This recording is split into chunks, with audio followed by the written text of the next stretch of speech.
So, have you seen what is happening on Twitter? Now, today is April 9th, and if you're a heavy Twitter user like I am, you know that, people have been trending the hashtag April 9th, boycott Twitter, stuff like that. And it was actually started by a Twitter influencer, Mo. Now, the reason why she started this was because she wanted to, make online harassment a thing. She was pushing a campaign against online harassment. However, our dear Nigerians have decided to make a joke out of the situation, and they decided to make it International Men's Twitter Day, just because Mo said, women all across board should boycott Twitter on the 9th of April. Now, that's not even why I'm giving you this gist. It's the graphics and the pictures that have been making rounds on socials. They made it International Men's Twitter Day, and there's actually a lineup as in order of occasion. Opening prayer, we are having march now, we are having singing competition, and I'm just like, can't you people take something seriously in this country? Now, this lady is trying to push for, a campaign against online harassment, and you're busy making an order of the day. Really?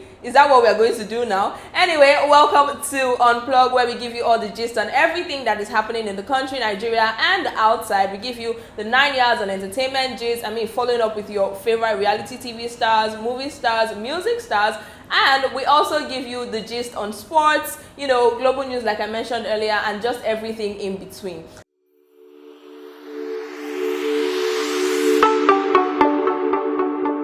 Now today, we are going to start with the BBNaija Season 5 winner, Laycon. And Laycon decided, you know what, today I'm going to brag. Yes, he actually sent out a tweet saying that, look, he has new swag now, Emi swagger. So because, he was like, Emi wagwan, now because of my new swag, people are falling for me. Now, people who know Laycon understand that he was pushing his two singles, Wagwan and Fall For Me. But then it came off as though, Laycon is bragging about something. Is it because you now have money and now forming flex, the girls are around you? But anyway, brag all you want, because he even asked his fans to continue, join me in the bragging game, okay? Now, following that, Laycon actually dropped a presidential address yesterday night. And when I was seeing presidential address trending, I'm like, we have a new president? Laycon is our new president, but it was actually like a freestyle, a studio session freestyle, and he delivered. Because talk about this morning, Laycon's lyrics were trending. People were like, oh my god, this guy is a lyrical genius. He actually posted it on Facebook. He decided to give Twitter distance this time. He's like, okay, my Facebook fans, I got something for you. So he posted that on Facebook last night, and it was fire, trust me. Now, talking about, entertainment, DJ Cuppy has given hints that she's about to be a London homeowner, if she isn't one already, because she didn't give the details, but, she was the paint bucket and a painting brush, and she's like, okay, pink mansion loading. I'm like, whoa. And then, of course, the congratulations were rolling in. People were congratulating her, on owning a home in London. And, other people were like, okay, I'm going to hustle. This is you inspiring me to hustle, double my hustle, and, try to own my home. Moving on from that, we have a Nollywood actress in the news, Uche Ogbodo. Now, she's a mom of one and pregnant for her second child, and she took to her Instagram to advise unmarried women. Now, she was specifically talking to people who were not married above the age of 30. And she was basically telling them, look, don't wait for your husband to have your child, though. I have my child now, I'm going to give birth soon, and I have no husband. Now, Uche was married one time, but that marriage crashed, and she just quickly moved on from that situation. And she was telling them, look, if you get pregnant and you don't have a husband, abortion is not an option, because while you're waiting for the husband, your life is ticking, your biological clock is ticking, everything is just moving on while you're waiting for husband. So my advice to you will be to have your kids and take care of them. If a man comes along the way, good. If he doesn't, move on with your life. Okay, moving on from Uche Ogbodo, we also have Daddy Freeze, and this time around, for the first time in a long time, he's actually supporting somebody. So Daddy Freeze came to Chioma's defense after the whole OAP drama yesterday. Now, recall that we reported an OAP on national television said that, it was quite senseless for Chioma to drop out of school for Davido, which she said based on rumors that she heard. And she even went ahead to pray that God doesn't give her senseless children, of course, making reference to the Chioma and Davido situation. Now, she was bashed. People dragged her left, people dragged her right, center. They just tore her into pieces. And Daddy Freeze actually made a video saying that, Chioma is not leaving that relationship without anything. She's living with a huge social media following. She has endorsement deals. She has people who are willing and ready to work with her regardless of how much she counts. And she even has 2.5 million followers on Instagram, which is not easy to come by, especially if you're not an actress or a music artist or something like that. So when he was saying it, he also threw a little shade to the media houses that were, trash talking her, and he said that What Chioma has, 80% of media houses in Lagos cannot boast of it. I'm like, eh? Small water gunfight you came with, armor, serious bazooka. Why are we throwing shade like this? But yeah, that was what he said in defense of Chioma. Now after that difference, we also have somebody else in the news, and this is really controversial because this is the second time it's happening, and I'm talking about Tonto Dike. Now this time she announced that she is a UN ambassador. She was just happy. She posted the plate number, she was given the certificate under an ECOSOC community, and when she posted this, just some hours later, a young man came and said, this is fake. I'm just like, oh my God, why is this happening? Why is it happening? Because remember that she had an issue with another endorsement just barely 2 months ago, and this is coming up again. Now, the person accused, or not accused, he was saying that it was a warning because his uncle almost fell victim of fraudulent UN supposed, societies, people who were under the UN membership, and they were asking his uncle to pay money for a building project, housing the nation, sustainable development, and all whatnot. But luckily for them, they did their findings and they found out that it was a fraud. Now, he was just saying that, okay, I'm not attacking Tonto or anything, but most times these people take, popular, celebrated Nollywood actresses and actors, celebrities that people love, and sign them on as brand ambassadors just to lure, unsuspecting people and give them some sort of authenticity. Now, this man was just saying his own part, but then somebody else said that the UN director has also washed his hand off the situation, for the ECOSOC community in Africa, saying that Tonto Dike's endorsement has nothing to do with the United Nations. Now, there was also a caveat to this because he said that there are so many civil societies who are under ECOSOC, which is the Economic and Social Societies, and he said that, there are so many communities who are under them, but they are not particularly members of the United Nations. So maybe it was one of these societies that signed on Tonto Dike. Now, the actress also went ahead to post pictures. She didn't even say much, she didn't say anything, she just posted pictures, trying to make sure that people knew that she was legit. She was posting from their websites and the men that she took pictures with, just saying her own side of the story with Instagram posts. Now, we don't know where this is headed, we don't know the conclusion, but this is the second time it's happening and it's beginning to form a pattern, but only God knows, and we'll definitely keep you up to date with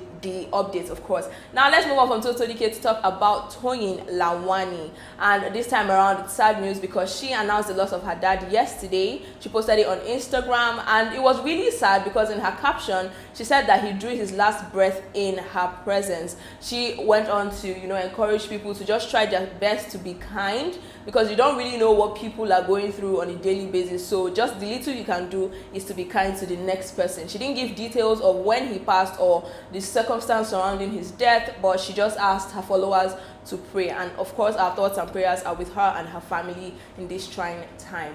Now let's talk back into entertainment, and this time producer Shizzy is blasting the Nigerian police. Look, he didn't give us details of what happened, but you could tell from his tweets that he was angry. Now, Shizzy came on Twitter and he's like, oh my God, Nigeria is such a frustrating place. The police are the worst. He even used some curse words. He was so pissed. He was angry. And, people who knew what was happening were like, okay, Shizzy, calm down, calm down. He hasn't given updates yet, but just know that Shizzy has had it up to here with the Nigerian police and the system in general. Now, spinning off Shizzy's gist, we also have Ricardo Banks, who has taken a stand on the 2023 elections. Now, he didn't particularly say, oh, I'm voting for this person or I'm voting for that person, but he's saying that anybody who is not interested in police reforms is not his candidate. And he was also encouraging people to, look and do their research and shine their eyes before casting their votes come 2023. Now, this was immediately after he consoled his friend Shizzy, of course. So this was a spin-off. And remember that Ricardo also shared his experience with SARS in 2018, where they harassed him and his friends at gunpoint, but thankfully, one of the officers recognized him and they now calmed down. So in his 2018 tweet, it was really like, okay, what if they didn't know it was me? What if it wasn't me? What if it was just a regular person? What would have happened? Because they were already cocking their guns and all whatnot. So of course, Nigerians have had it up to here. We've had protests over the SARS situation. But, we are progressing, and now people are beginning to educate themselves with regards to the forthcoming elections. Now, let's move on from that to our First Lady, Aisha Buhari, who launched a biography titled being different. Now, this happened yesterday, and it had dignitaries, in attendance. I'm talking about the Vice President, Bola Tinubu. So many people were in attendance at that book launch, and it was so refreshing to see. And remember that we're not sure, okay, is the First Lady around? Nobody was giving any official statements. Now, it's confirmed that she is back with us. Oh my God, we missed her, didn't we? So she launched that book called Being Different, and it's so telling because if you have noticed the pattern with Aisha Buhari and her involvement in governance and politics, you'll tell that she's really vocal sometimes, and she's actually quite different from most of what we've had. So that book was just coming at the right time, right?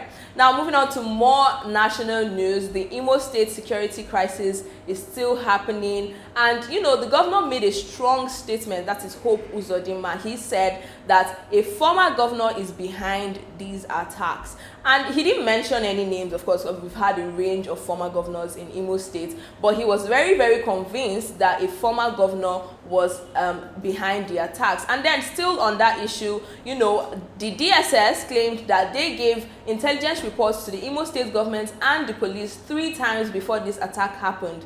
And the former assistant director of the DSS, Dennis Amakri, was saying this on air, and he was like, we gave them reports. We said this, that we've seen people going around, having some sort of surveillance around the police headquarters, and nobody acted. Everybody was being carefree, and now it's happened, and we're running helter-skelter. Oh well, the Imo State government hasn't come out to confirm this report.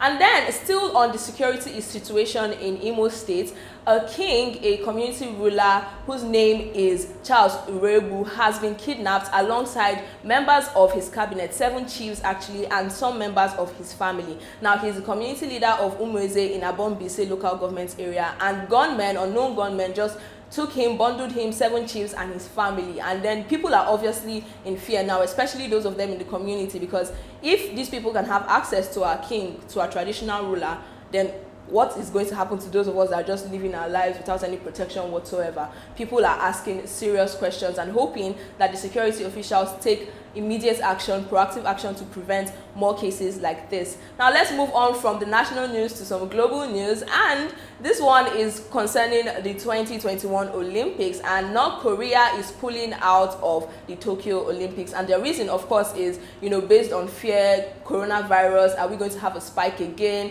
So they decided to pull out of the Olympics because they are uncertain on how this is going to be handled generally. Now, still on sports, we have updates from the Europa League, and the first one I'm going to give you is with Arsenal and Slavia Prague. They drew 1 goal each, and we don't know how this is for Arsenal because, this is a really big deal.